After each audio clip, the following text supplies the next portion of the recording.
Welcome to the Healthy Reasonings podcast with Dr. Andre. You are now listening to your number one source for clear, unfiltered conversations about your health and wellness. Join us every Tuesday for success stories, educational topics, and interviews with wellness experts from around the world. You can listen to this podcast on your computer, phone, or any other electronic device that streams podcasts, or download each episode and listen to it on the go. Let's get started with today's episode. All right, everybody, and welcome to another episode of the Healthy Reasonings podcast. And interestingly enough, I'm recording this episode from the inside of an Uber heading from London Heathrow to London Gatwick. And for those of you who follow me on social media at Wellness Doc Jamaica, you would have a pretty good idea what I'm doing this end of the world. But be that as it may, the show must go on, as they say. And this show in particular is going to go on because it's 10:52 p.m. here in London, and I need to get this episode ready so you guys can have it to listen to on the usual day that you're expecting it. And the beautiful thing about recording it at this point is I'm halfway across the world, but I'm sitting beside one of the best people I could be sitting beside. Again, if you follow me on social media, you'll know who that is. And it's my lovely wife, Nisha. And we're sitting in the back seat. It's raining at the minute, but I feel like this is the best possible place that I could be to record. And I'm also being transported very professionally by an awesome Uber driver. I'll leave his details in in the show notes at the end so you can request him when next you travel to this end of the world. But I haven't forgotten. Today we're supposed to be talking about part 2 of what do I eat? What do I eat, or what should I eat? The number one question that my patients ask me, particularly the patients who are struggling with cancer and other chronic illnesses. And last episode we spoke a little bit about part 1, which really explained that there are 3 fundamental aspects to what you should eat. Those being 1, eating minimally processed foods that are as minimally processed as possible. 2 is the need to ensure that as much as possible you eat organic food, and we spoke about how to get organic food in your country and why it's easier to do so in Jamaica. And then 3, my personal tip is to find food that does not require much in the way of cultivation. And in my country of Jamaica, as we mentioned, it's pretty easy to do. We have breadfruit, soursop, sweetsop, naseberries, guavas, seasonal fruits like mangoes. We also have plantains, green bananas, yams, cassava. There's so much available to us that needs little or no monitoring, tending to, and definitely no spraying. But today we're going to talk a little bit about why it's important to know your metabolic type. And why do we need to know this? Well, first of all, let's talk about the many different diets we've heard about over the past how many years. I'll just name some off the top of my head. I mean, we've heard about the Atkins diet. You've heard about the paleo diet. We've heard about the South Beach diet. We've heard about what's generally known as a vegetarian or vegan diet. There are so many other popular ones that have, and dieting is not a new phenomenon. It's been around for several years. And the ketogenic diet also is significantly visible as it relates to cancer. And there's lots of literature and research to support using the ketogenic diet in cancer because of its impact on the cells of your body. However, one of the things that we always need to remember about our bodies is that whilst we all have the same manufacturer, we're all very unique models. And so what that means is, generally speaking, if you eat a plant-based diet, the likelihood is that you will reduce the amount of chemicals and potential pollution that you're exposed to, and your body will find it a lot easier to break down some of the products and chemicals that are present even within that plant-based diet. So in my opinion, this is why a plant-based diet generally on a wide scale will always seem to produce significant benefits for the population. However, I don't treat a population, I treat the patient in front of me at any given time. And so I have to make choices based on that patient that I'm seeing. And this is why it's important for us to discuss the phenomenon of metabolic typing, because when it comes on to dieting, there is no one-size-fits-all. And a one-size-fits-all approach will never be the solution as a diet for cancer and chronic illnesses. And so to explain what metabolic typing is, I would like to draw your attention to a few phenomena that exist around the world. By now, everybody is familiar with blue zones and this concept that there are native areas of the world where people live and for the past several centuries have lived a certain way and have eaten a certain way, and they seem to exceed the rest of the world in their longevity and their healthy aging. So they're elderly people who are still vital, still able to self-care and do their own business. But even without discussing geographical locations, it's important to discuss, for example, an area of the world that we don't pay much attention to, which is where the Eskimos live. And I think I'm right when I say that's closer to the Arctic Circle. And for the most part, the literature suggests that the Eskimos have a pretty primitive, or have always had primitive dietary habits. And by primitive, I don't mean in a negative way. I mean that some of the same principles I spoke about earlier in terms of organic food, minimally processed food, and also food that doesn't require much in the way of cultivation. This is applicable to the Eskimos. But interestingly enough, you would have noticed that, and it's pretty obvious to anybody, that Eskimos don't have very much in the way of plant food to eat other than what they can gather from the sea. And so if it is that everyone should be having a plant-based diet, we need to ask ourselves, how is it possible that Eskimos are so healthy when in fact the majority of what they eat is animal fat and animal protein? Similarly, the Mediterranean diet has been purported for a long while to be the solution to all illnesses. But in my framework, a Mediterranean diet represents mostly a balanced combination of some amount of animal protein and some amount of plant-based approaches. And again, we see where animal protein in that case is not demonized, because it seems to be, even though these people consume it, it doesn't seem to be harming them. In fact, most of the blue zones that I've noticed in that popular Netflix documentary are in that area of the world, around the Mediterranean area of the world. So we have questions to ask, and thankfully these questions have more or less been answered by the work of Dr. Weston Price. Dr. Weston Price actually was a dentist from, I think it could be Cleveland, and he had a very interesting job in the early 1900s. And his job was, he quit his dental practice and decided to travel the world and to study the health habits and dietary habits of populations in isolated parts of the world. So he studied, of course, some areas of sub-Saharan Africa. He studied quite a bit in the Swiss Alps.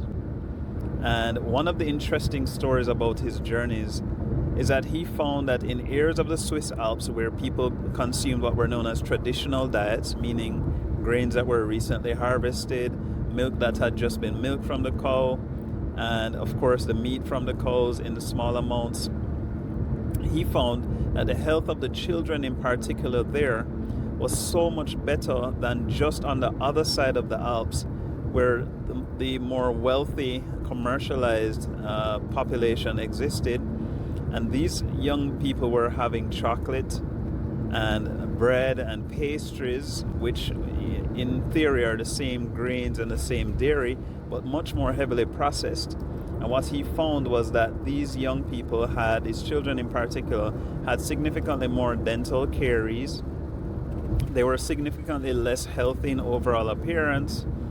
And of course, they were more prone to chronic illness in general. And so that's really good reading for you to look up Dr. Weston Price's book. His work, in terms of my timeline looking backwards, was followed by one Dr. William Donald Kelly, again, interestingly, a dentist, and he discovered that food generally doesn't, although we depend on it, as we said before, to provide fuel for our bodies, it also has an impact on the regulation of our bodies. And so if we look at the work that these gentlemen both did in separate eras of our existence, what we find is that our ancestral relationships, our ancestors, which is a topical area now, looking at your ancestry, gives us the opportunity to figure out where our forefathers generally lived. So I want you to follow me now. Our bodies are regulated in two specific ways. One, the sympathetic system, which we know as our fight or flight response, and the parasympathetic system, which is known as our rest and digest response. The sympathetic system is the one that we use to respond to danger, and so we either run, we fight the perceived threat, or sometimes some people freeze. So it's fight, flight, or freeze.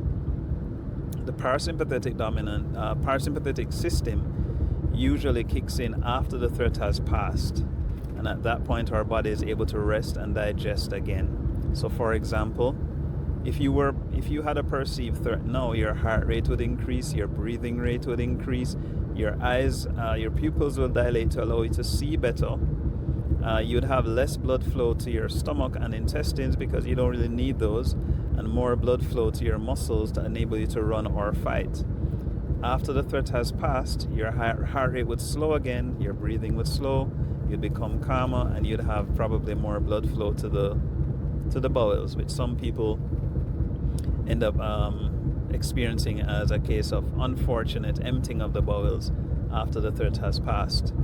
Now, it's all well and good to respond in these micro ways initially, but what happens when the body is stuck in a state of chronically being either sympathetic, dominant, or parasympathetic, dominant?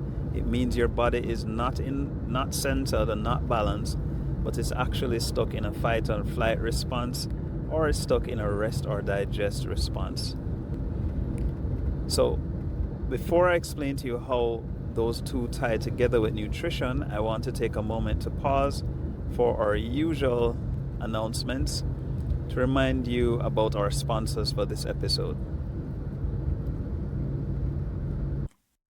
In a world that moves too fast, it's easy to lose touch with what truly matters, your well-being. At Teshuva Wellness, we believe in a return to balance, to healing, to your best self. Our holistic approaches nurture not just your body, but also your soul. Whether you're seeking peace, energy, or a deeper connection, we're here to guide you every step of the way. Our medical experts specialize in holistic treatments for chronic diseases, ranging from autoimmune illnesses to cancer. Our treatments are safe, non-toxic, and effective. Because at Teshuva Wellness, your journey to wellness is our greatest commitment. Visit our website today at teshuvawellnessjae.com or call 1-876-787-8197. That's 1-876-787-8197. Teshuva Wellness. Return to health. Return to your best. All right, and we're back. And so we spoke about the fact that one could chronically or just permanently be stuck in a state of either being sympathetic dominant, meaning always fight, flight, or freeze, or parasympathetic dominant, meaning rest or digest. Now, the human body, of course, dates back several centuries. Therefore, these same features of the body have always been in existence. Maybe the threat was different, so running from a tiger or some sort of a predator is not something you or I have to do very often. But nonetheless, what was generally the case is that people who were by nature sympathetic dominant somehow seemed to always be found in the geographical area of the body where it was warmer.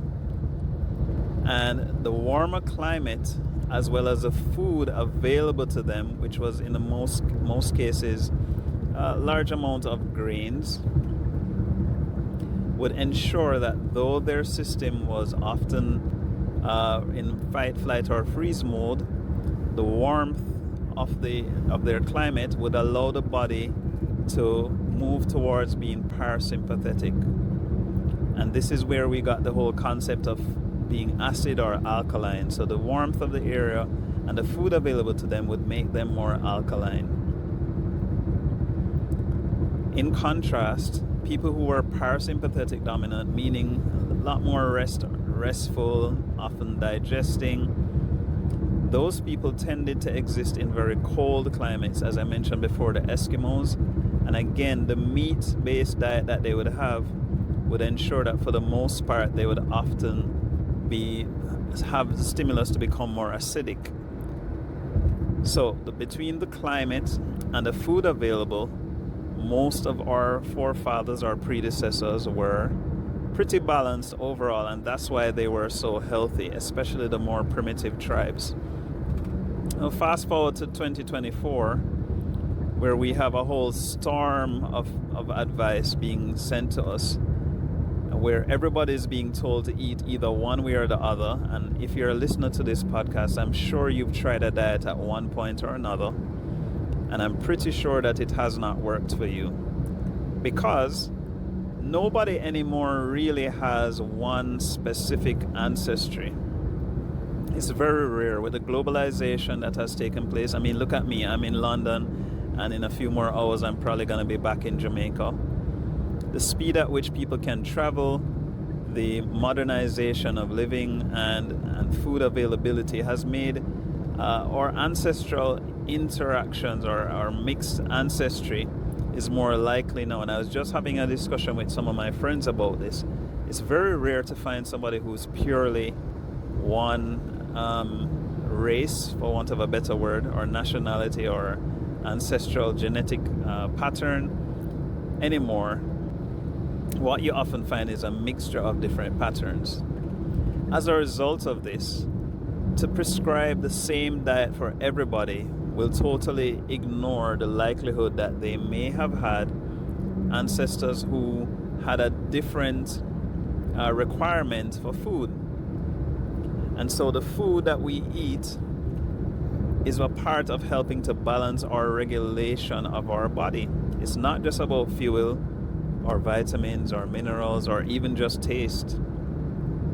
And so in part one, we discussed about the fundamentals of eating what I call clean. In part two, it now becomes important to eat right for your type. And over the years, my different qualifications have enabled me to figure out what that means, because Dr. Nicholas Gonzalez, whom I will talk about further in a subsequent episode, he actually has put together, prior to his unfortunate death, he put together a lovely system of classifying each individual patient that he saw according to their metabolic type.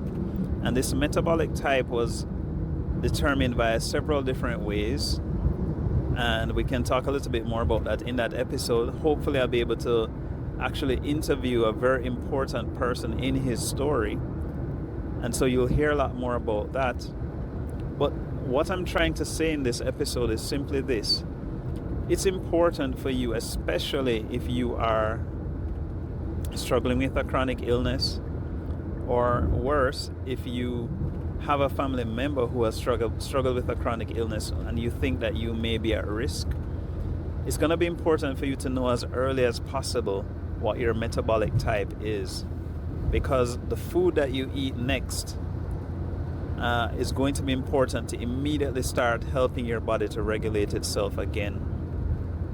So you're going to need good, clean food, but also food that's specific to your type. So for example, I met a young lady recently, and this young lady weighed 330 pounds. Interestingly enough, that wasn't the reason why she came to see me. She was having some other health challenges and she needed help with that. And we started working with those challenges, and she started to improve in some regard, and she was very happy about it. By the time I met with her for the third interaction, I said, I've noticed something very interesting about you. even though you are clearly a black woman living in Jamaica, I've noticed that your name, your surname, seems to be more in line with someone who is from the British Isles.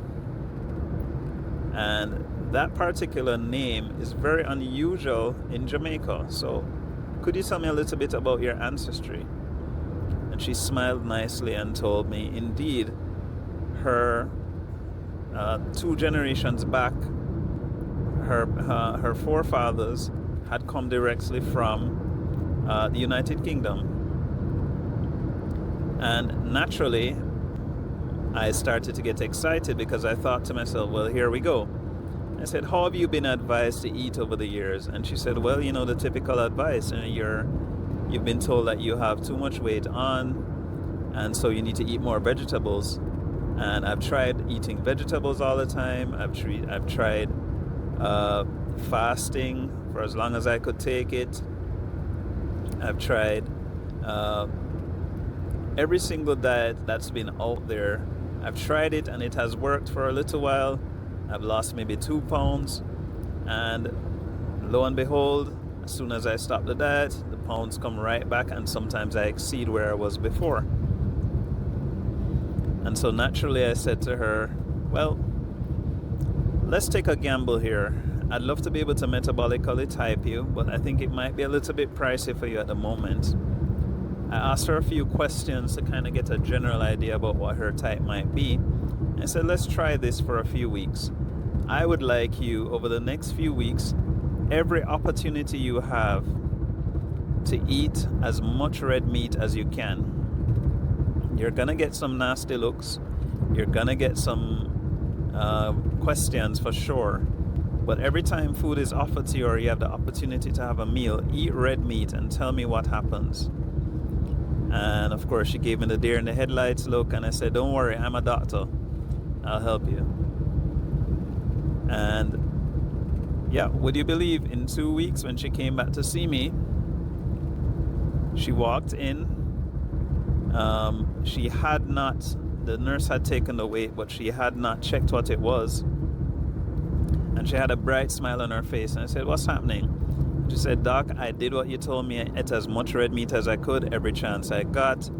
And I feel awesome. I love how I feel on this red meat. But of course, she was concerned that it was not sustainable because naturally we've been advised that red meat is dangerous, and she thought she'd be damaging her health. But would you believe, when we looked at her vital signs, all of her vital signs had significantly improved since her last visit 2 weeks prior. And if that wasn't significant enough, she had lost 11 pounds just in that 2-week period. And she lost those 11 pounds effortlessly without trying anything fancy, just eating clean and eating lots of red meat. So we have a long discussion to have over the course of your journey with me.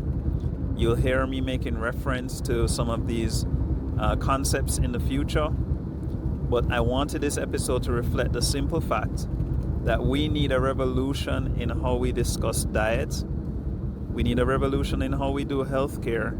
Because when a patient asks me what should they eat, the answer cannot just be the latest trend or the latest, even the latest research, because research will give you a broad perspective on what works for a large population, but the population is not very representative often of what you are seeing in your office. So there's a lot to be said for being able to determine individualized metabolic types and treating the patients based on that. And in a couple of weeks, we're going to be interviewing one of my patients who has been on something called the Gonzalez protocol for some time.